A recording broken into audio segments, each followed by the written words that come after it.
What is intermediate scrutiny in Public Forum Doctrine? Have you ever wondered how the government can regulate speech in public spaces without stepping on your rights?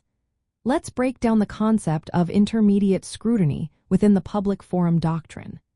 This legal standard is used by courts to assess certain government regulations, especially those affecting speech in public forums. To pass this scrutiny, the government must prove two main points. First, the regulation must support an important government interest. Second, it must be substantially related to achieving that interest. This means the regulation needs to be more than just somewhat related to a legitimate goal but does not have to meet the highest standard of strict scrutiny. That highest standard requires a compelling interest and the least restrictive means to achieve that interest. In the context of the Public Forum Doctrine, which dictates how the government can manage speech in public areas, intermediate scrutiny often applies to regulations that are content neutral. This means they do not discriminate based on the content or viewpoint of the speech. For instance, in traditional public forums like streets and parks, regulations may include time, place, and manner restrictions. To be constitutional under intermediate scrutiny, these regulations must be narrowly tailored to serve an important government interest, such as public safety or order. They also need to leave open ample alternative channels for communication. For example, if a city decides to limit the hours during which loudspeakers can be used in a public park, this would be evaluated under intermediate scrutiny.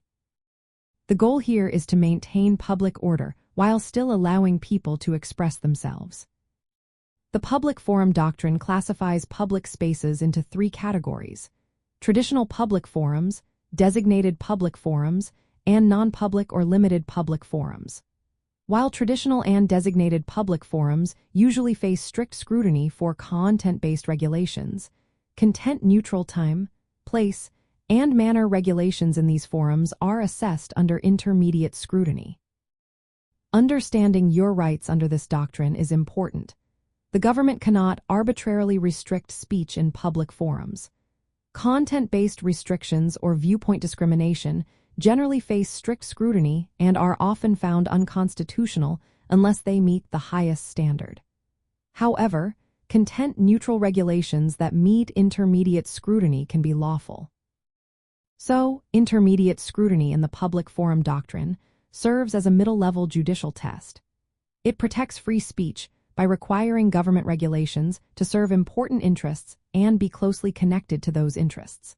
This is especially relevant when regulating speech in public spaces without discriminating based on content or viewpoint. This balance aims to protect civil liberties while allowing reasonable government regulation of public forums.